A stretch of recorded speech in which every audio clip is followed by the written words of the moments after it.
Bom, hoje nós vamos falar um pouquinho sobre mais um romance do Chico Buarque, em um projeto que estou fazendo juntamente com a Bárbara, do canal B de Barbárie, e nesse projeto a gente tece alguns comentários sobre a obra literária do Chico Buarque. Evidentemente que existe toda uma continuidade nesses nossos comentários, então sugiro que você veja os vídeos anteriores postados por aqui, e eu vou deixar os links para tudo isso lá embaixo, evidentemente.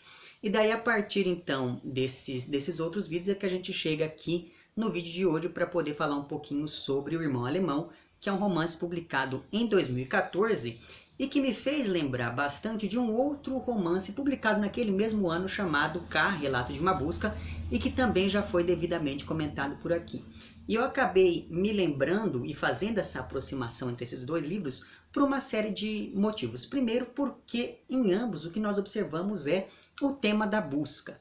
Então, no caso do romance do Chico Buarque, nós estamos falando ali de um irmão que sai em busca de vestígios de um irmão que ele descobriu que tem, e esse irmão que está sendo procurado, ele tem algum tipo de relação com a Alemanha nazista. Já em K, Relato de uma Busca, nós estamos falando de um pai que sai em busca da filha durante o período da ditadura militar brasileira, né? Para além disso, por conta desse tema da busca, em ambos os romances o que nós temos de maneira bastante evidente é um jogo constante e oscilante entre a presença e a ausência desses sujeitos que estão sendo procurados. E a partir do momento em que esse jogo vai se estabelecendo, a busca deixa de ser pelo outro e passa a ser uma busca pelo eu desses personagens centrais, porque eles começam de uma maneira ou de outra a recuperar o próprio passado. Além disso, nesses dois romances publicados no mesmo ano, nós observamos também um jogo muito interessante entre aquilo que é da ordem do pessoal e aquilo que é da ordem do coletivo, porque ambos os livros tratam ali de dramas familiares, mas eles não se fixam apenas no espaço da família. Então esses dramas familiares acabam também recuperando uma série de conflitos, de tensões históricas que são bastante interessantes e bastante importantes para o desenvolvimento da narrativa. Além disso, em ambos os livros nós estamos falando ali de sujeitos que são fragmentados, e essa fragmentação do sujeito acontece diante de uma realidade quase distópica e marcada pela violência, pela repressão e etc.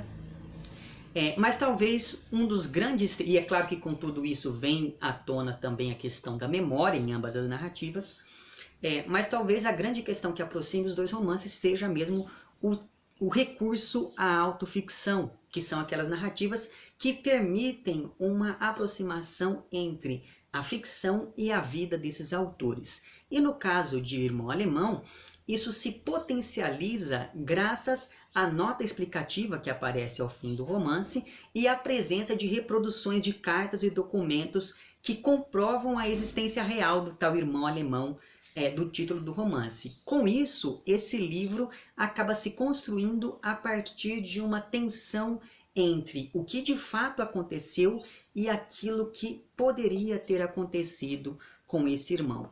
Isso porque o Chico Buarque se inspirou na existência de um filho que o Sérgio Buarque de Holanda teve com uma alemã quando ele morou em Berlim entre os anos de 1929 e 1930. Só que o Sérgio volta para o Brasil antes do filho nascer e por isso, por mais que ele tenha se esforçado, ele não conseguiu ter contato com essa criança que depois foi dada para adoção, etc, etc. E os documentos reproduzidos nesse romance do Chico Buarque são, na verdade, as cartas trocadas entre o Sérgio e as autoridades alemãs nesse processo de tentar encontrar o filho. Então, quando o Chico Buarque tinha 22 anos, e tudo isso faz parte ali da vida fora da literatura, digamos, quando o Chico Buarque tinha 22 anos, ele ficou sabendo de toda essa história, que era um grande segredo familiar, mas ele só resolveu ir atrás desse tal irmão perdido depois que a mãe dele morreu, se não me engano, em 2010 ou algo muito parecido com isso. E desse processo da busca pelo irmão é que surge esse romance em 2014. Só que, como se trata de uma autoficção, o texto fica ali no limite entre revelar e preservar a intimidade da família Buarque de Holanda. Então, o que o Chico faz ao longo do romance é deixar o leitor sempre vacilante, sempre em dúvida. E ele faz isso ao estabelecer uma aproximação entre a autobiografia, que é um tipo de discurso, um tipo de registro que se pretende fiel à realidade, e a ficção, que não tem compromisso algum com a veracidade dos fatos. Então, esse autor acaba colocando ali alguns elementos que permitem identificá-lo ali com o personagem, mas ao mesmo tempo ele acaba preenchendo a narrativa com elementos que são da ordem do ficcional. E com isso, esse romance acaba ficando, digamos, fragmentado e pouco confiável, o que evoca a ideia da própria memória, fazendo com que o leitor não saiba se aquilo é uma lembrança, se aquilo é uma fabulação e etc e tal. Posto isso, no romance nós temos como personagem central ali o Francisco de Hollander, que é um rapaz fascinado pela biblioteca do pai, e esse pai do Francisco é um intelectual assim dos mais importantes. Com isso nós temos uma dinâmica familiar bastante rígida, porque o pai é essa figura centralizadora do poder dentro da casa e por isso não é dado ao Francisco entrar naquele espaço quase sagrado da biblioteca. Só que conforme a narrativa avança, nós vamos percebendo que o irmão do Francisco, um irmão que mora ali com eles, é mais próximo do pai. E além disso, a família toda já sabia da existência desse tal irmão alemão, menos o Francisco. E com isso vai ficando cada vez mais evidente que ele é quase um corpo estranho dentro daquela família, como se ele não pertencesse plenamente àquele lugar marcado pela claustrofobia física, quando nós pensamos nesse espaço da biblioteca que vai se acumulando e se espraiando por toda a casa, então é uma casa cheia de livros, né? E a presença física desses livros evoca essa ideia da claustrofobia, mas essa claustrofobia também é emocional quando nós pensamos nesse distanciamento que marca o personagem com relação aos membros da própria família. E toda essa questão do não lugar do Francisco e dessa sensação de claustrofobia me fez lembrar bastante de Estorvo, que foi lá o primeiro romance do Chico Buarque. Mas enfim, apesar de todas essas proibições, o Francisco acaba conseguindo entrar escondido na biblioteca do pai e encontra dentro de um livro uma carta fictícia, porque ela não foi traduzida ali junto com os outros documentos constantes no livro. Mas enfim, então ele encontra uma carta e ao ler essa carta, o Francisco acaba descobrindo a existência desse tal irmão alemão que passa a ser quase um fantasma assombrando esse rapaz. E uma coisa bastante interessante a se pensar é que essa descoberta aconteceu em um lugar assim apartado da casa. Então, aquele lugar, o espaço da biblioteca, era também um espaço que tinha a sua própria dinâmica.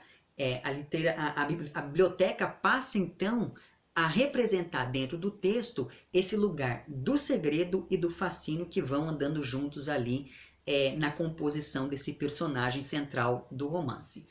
E curiosamente, o nome do livro que esconde ali a carta que revela ao Francisco a existência desse seu irmão é O Ramo de Ouro. E isso faz referência àquele momento da Eneida em que um ramo de ouro permite que o Enéas entre no Hades, ali no submundo, né? E é exatamente isso o que vai acontecer com o nosso camarada Francisco lá do livro do Chico Buarque, porque esse ramo de ouro que ele encontra ali permite que ele entre nesse Hades familiar, nesse espaço do segredo, nesse espaço do silenciamento. E a partir de então, o personagem central, o Francisco, vai desenvolver uma quase obsessão que o leva a procurar cada vez mais e de maneira cada vez mais ávida por esse irmão perdido. E essa busca é tão delirante quanto toda aquela narrativa que nós tínhamos em Estorvo. Então perceba que, de uma maneira ou de outra, os livros anteriores vão sendo recuperados nesse romance que o Chico Buarque publica em 2014. Então, ao longo de toda essa busca, o Francisco vai tecendo teorias sobre o irmão, ele começa a ver o irmão por todas as partes, etc, etc. Muito bem, tendo isso em vista, todas as ações e todas as especulações desse personagem central se dirigem ao interesse quase mórbido e obsessivo que esse rapaz desenvolve pelo irmão perdido. Então, todas as outras coisas vão aos poucos perdendo a importância para o nosso amigo Francisco. Mas veja aqui, desde o início já fica evidente que todas as ações desse personagem têm como propósito obter a aprovação do pai, que no entanto permanece sempre distante dele ali.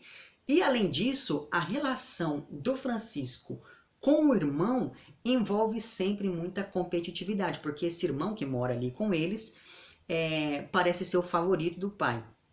Com isso, me parece que a busca por esse irmão alemão acaba, digamos, se alargando de modo que esse personagem está procurando também pelo próprio pai. E essa centralidade de uma figura paterna ligada a essa imagem do poder me fez lembrar bastante do que nós temos, por exemplo, na literatura do Kafka.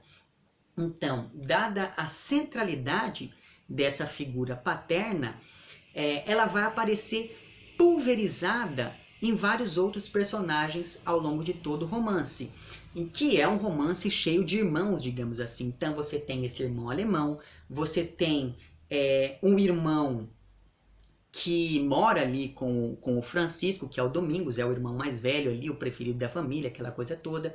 Você tem aquele amigo com quem o Francisco rouba carros e comete pequenas infrações durante a juventude. Então veja que em todos esses personagens você vai ter, de uma maneira ou de outra, ainda que em maior ou menor grau, essa imagem paterna refletida. De modo que essa narrativa se desenvolve em meio às aventuras e ao cotidiano desse rapaz, que é o personagem central. Que, por mais que se envolva em roubo de carros, em bebedeiras, em coisas do tipo, também tem amigos, por exemplo, ligados ali ao movimento de resistência durante a ditadura militar, que serve como pano de fundo de todo esse período da juventude do personagem central. Então, alguns desses personagens, por exemplo, tendo em vista esse pano de fundo da ditadura militar, alguns desses personagens vão desaparecer, outros vão acabar se relacionando de maneira muito próxima com o sistema ditatorial. Mas apesar disso, apesar desse entorno político ao seu redor, o Francisco é meio alheio a tudo aquilo que está acontecendo, como grande parte dos brasileiros daquele período.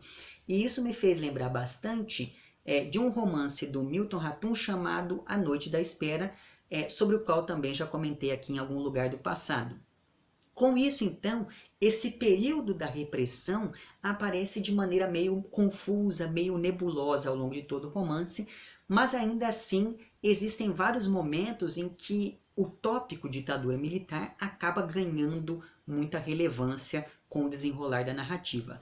Entretanto, todo esse contexto histórico e toda essa busca por um irmão perdido me fizeram lembrar bastante de coisas como, por exemplo, a história da Zuzu Angel, ou então daquelas pessoas que recebiam pistas falsas sobre o paradeiro dos desaparecidos durante a ditadura militar, que é algo bastante presente lá em K, Relato de uma Busca. Então veja que a ditadura militar está e não está sempre presente ali, assim como essa figura paterna que representa o poder também está e não está sempre presente, assim como esse irmão alemão, que é uma espécie de continuação do pai, também está e não está presente ao longo de todo o romance. E por fim eu gostaria de comentar mais duas coisas. A primeira delas diz respeito à linguagem do livro, porque como são vários os personagens estrangeiros, a linguagem acaba recebendo um tratamento bastante interessante. Então, por exemplo, quando você vai ter ali personagens que têm algum tipo de relação com o francês ou com o alemão, você tem uma linguagem mais truncada. Quando você pensa, por exemplo, na mãe do personagem central, que é italiana, você tem ali essa mãe chamando os filhos com nomes italianos. Então veja que essa presença de outras vozes e de outras línguas na narrativa também é algo bastante interessante.